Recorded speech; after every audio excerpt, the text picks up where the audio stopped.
나한테 딱 맞는 SSD를 찾고 싶은 분들을 위해 바칩니다. 인생 SSD 찾으러 떠나보시죠. 그 전에 SSD가 하드디스크와 어떤 차이가 있는지부터 알고 넘어가겠습니다. 아래 표를 먼저 보실까요? SSD는 디지털 정보를 낸드 플래시에, 하드디스크는 플래터라는 원판의 물리적인 회전과 자기 입력을 통한 아날로그 방식으로 데이터를 기록합니다. 그렇다 보니 아무래도 SSD는 하드디스크에 비해서 데이터 접근 속도와 읽기 쓰기 속도가 굉장히 빠르죠. 소음도 당연히 발생하지 않고요. 게다가 전력 소모량도 획기적으로 줄어들었고 물리적 충격에도 강해서 데이터 손실 걱정도 덜했습니다. 무게 또한 일반적으로 하드디스크의 10% 수준이기 때문에 노트북과 같은 휴대용 기기에도 안성맞춤이죠. 하지만 단점이 없는 것은 아닙니다. 하드디스크는 물리적 충격에 약하기는 하지만 데이터의 장기간 보존이 가능하고 만약 손상을 입었다고 하더라도 플래터의 멀쩡한 부분은 높은 확률로 복구할 수 있는 장점이 있는데요. 반면 SSD는 순수 데이터 신호로 저장을 하기 때문에 저장 메모리나 컨트롤러에 오류가 발생해서 데이터가 손실되면 복구가 상당히 어렵습니다. 최근에는 컨트롤러만의 문제에 한해서 데이터 복구율이 많이 높아지기도 했고요. 페리티 검사라는 오류 검출 방식을 통해서 그 수치를 높이려는 노력도 하고 있습니다. 하지만 여전히 메모리 자체에 문제가 생겼을 경우에는 복구가 사실상 불가능하다고 보시면 돼요. 그래서 데이터 백업용 스토리지로는 웬만해서 사용하지 않습니다. 그렇기 때문에 사실 가장 적절한 건 OS용으로는 SSD를, 데이터 백업용으로는 하드디스크를 혼용해서 사용하시는 것이 좋습니다. 특히 최근에는 SSD의 최대 단점으로 지적되었던 가격도 많이 저렴해진 편인데요. 10년 전에 128기가 상품이 대략 한 20만원 정도였다면 요즘에는 500기가 상품도 한 6만원에서 7만원 선의 가격대를 형성하고 있거든요. 물론 용량 대비 가격은 아직도 하드디스크가 저렴하긴 하지만 1테라 이상의 대용량이 필요하신 경우가 아니라면 SSD를 구매하시는 게 더 저렴하기도 합니다. 예를 들어서 실제로 사용할 용량이 100기가 내외라면 1테라 하드디스크는 5에서 한 6만원 정도지만 256기가 SSD는 3에서 한 4만원 정도밖에 안 하거든요. 그래서 큰 용량의 하드디스크를 사용해야 할 특별한 이유가 없다면 SSD 하나를 메인 저장소로 구매하는 것을 권장드릴게요.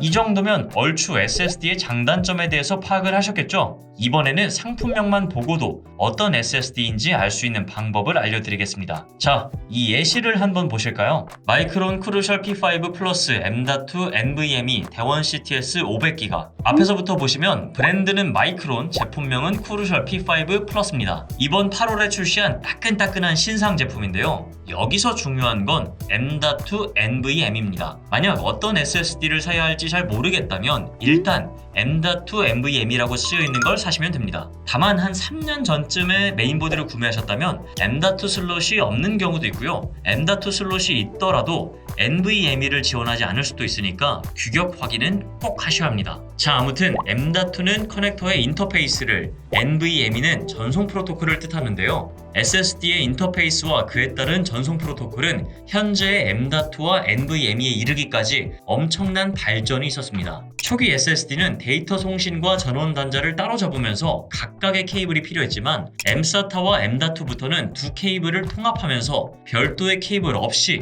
그냥 단자에 꼽기만 하면 됐죠. 더 나아가서 NVMe 프로토콜은 그래픽카드에서 사용해왔던 PCI 익스프레스 대역폭까지 사용하게 되었습니다. SSD의 컨트롤러와 메모리의 속도가 비약적으로 향상을 해온 결과죠. 그리고 SSD 용량도 구매 시 꼭 보셔야 할 포인트인데요. 500기가 이상을 추천드리겠습니다. 일반적으로 용량이 커질수록 SSD의 데이터 접근 속도와 읽기 쓰기 속도가 빨라지거든요. 즉 120기가보다는 500기가가 더 빠르고 500기가보다는 1테라가 더 빠르다는 뜻입니다. 하지만 1테라를 기점으로는 그 증가폭이 크지 않고 이 사실 500기가 정도면 웬만한 용도로는 다 사용할 수 있어요. 추가로 SSD를 구매하시기 전에 필수 체크 포인트를 하나 더 알려드리겠습니다. 바로 TBW인데요. TBW는 테라바이트 리튼, 데이터를 최대 얼마나 누적해서 기록할 수 있는지를 수치화한 겁니다. 쉽게 설명하자면 SSD의 내구성을 나타내는 지표라고 생각하시면 되는데요. 원래 메모리는 전원이 유지될 때만 데이터를 저장합니다. 전원이 공급되지 않아도 데이터를 저장할 수 있게 제작된 메모리가 우리가 말하는 낸드 플래시인데요. 그런데 이 낸드 플래시에는 치명적인 약점이 있습니다. 바로 데이터를 저장하는 셀 하나에 1000번의 데이터가 기록되면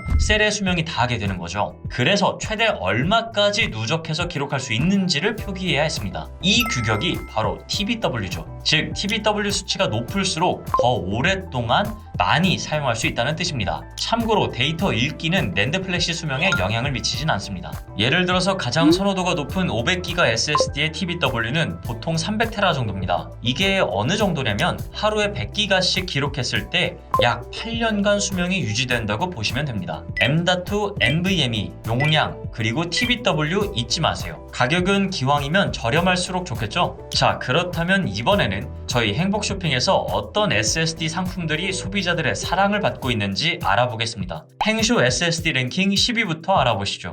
먼저 10위입니다. 웨스턴 디지털사의 WD 블루 3D SSD 500GB 제품인데요. 가격은 66,000원이고요. 웨스턴 디지털은 어떤 분께는 웬디라는 별명으로 더 익숙하실 수도 있습니다. 사실 웬디는 하드디스크가 더 유명한 곳이긴 하지만 가성비가 꽤 괜찮아서 한때는 SSD 시장 점유율 3위에서 4위까지 치고 올라갔던 적도 있었죠. 일반적으로 PC 본체의 가격을 100만원으로 잡으면 저장 장치에는 10만원 정도 투자를 하는데요. 입출력 500MB/s급의 성능의 500GB 제품이 66,000원이면 꽤나 저렴하죠. 이론상으로는 영화 한 편이 5기가라고 했을 때 10초면 전송이 끝나고 영화 100편을 보관할 수 있다는 것입니다. 9위 보시죠. SK 하이닉스 골드 S31 500기가 제품입니다. 현재 68,000원으로 판매되고 있는데요. SK 하이닉스는 SSD 시장의 신흥 강자라고 보시면 됩니다. 2020년 3분기 때 인텔의 낸드 사업을 무려 10조 3천억 원에 인수하면서 SSD 시장에 도전장을 내밀었죠. 특히 골드 S31 제품은 SK라는 브랜드가 주는 신뢰도와 더불어서 가성비까지 매우 뛰어납니다. TBW가 무려 600테라예요. 8위부터 6위까지는 삼성전자 제품이 점령했는데요. 역시 SSD 시장의 절대 강자 삼성전자답죠. 삼성은 다른 업체들과는 다르게 SSD의 핵심 구성 요소인 낸드 플래시와 SSD 컨트롤러를 자체 기술로 생산할 수 있는 능력을 갖추고 있는데요. 삼성전자는 이를 기반으로 SSD의 모든 분야에서 압도적인 퍼포먼스를 자랑하고 있습니다. 2021년 2분기 기준 세계 시장 점유율이 무려 24.5%에 달할 정도라니 대단하죠? 참고로 SK 하이닉스는 11.7%의 점유율로 두 업체를 합치면 약 37%, 전 세계 PC 사용자의 3분의 1 이상이 대한민국의 SSD 제품을 사용한다고 보셔도 되겠습니다. 차오른다 국뽕! 자, 아무튼 8위는 삼성전자 980 M.2 NVMe 250GB, NVMe 1.4를 지원하고요. 7위와 6위는 970 에보 플러스 M.2 NVMe 제품으로 각각 500GB와 1TB 상품이 선정되었습니다. 넉넉한 용량이 필요하신 분들께서는 기왕이면 1TB 상품을 고르시는 게 좋겠죠? 지금부터 본격적인 경쟁의 시작입니다. 5위는 삼성전자 870 에보 500GB 제품인데요. 가격은 86,250원 정도인데 용량이 500GB, TBW는 300TB입니다. SSD 시장의 절대 강자 삼성전자의 주력 시리즈 중 하나인 에보 시리즈 제품인데요. 에보 시리즈는 우리나라뿐만 아니라 세계 시장에서도 베스트셀러로 꼽히고 있습니다. SATA 인터페이스 중에서는 최고 속도를 자랑하죠. 참고로 삼성의 SSD는 아무런 표기가 없으면 표준형, 에보는 보급형, 프로는 고급형입니다. 표면적인 성능 차이는 크게 느끼지 못할 수도 있지만요. 내구성과 AS 기간에 큰 차이가 있습니다.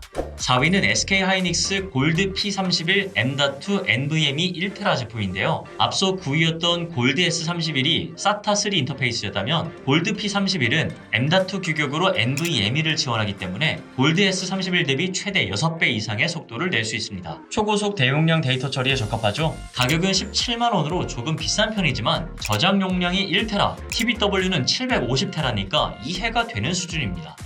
3위는 웨스턴 디지털사의 WD 블루 SN550 M.2 NVMe 500GB가 차지했습니다. 앞서 10위를 차지했던 WD 상품과 동일한 블루 라인이라고 보시면 되는데요. 웬디의 블루 라인은 보급형 SSD로 대부분의 사용자들이 무난하게 사용할 수 있는 스펙입니다. 하지만 10위 블루 3D와는 다르게 NVMe 프로토콜로 바뀌면서 데이터 접근 속도가 비교도 할 수 없을 정도로 빨라졌습니다. 게다가 TBW도 300TB나 되어서 최고의 가성비 상품 중 하나죠.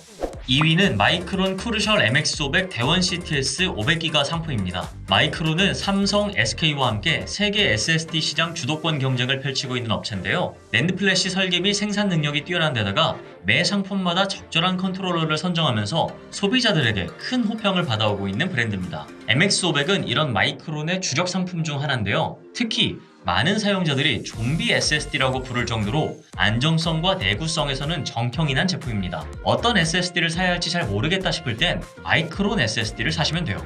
대망의 1위에는 SK하이닉스 골드 P31 M.2 NVMe 500기가 상품이 올랐습니다. 사실 이 제품은 원래는 랭킹 10위권 밖에 있던 제품이었는데요. SK에서 공격적인 가격 정책을 펼치면서 순식간에 랭킹 1위로 올라섰습니다. 500기가 SSD를 기준으로 살펴보면 정말 말도 안 되는 스펙입니다. TBW는 750테라, 리드 타임이 무려 3500MB/s라뇨. 괴물 SSD라고 불러도 될 정도입니다.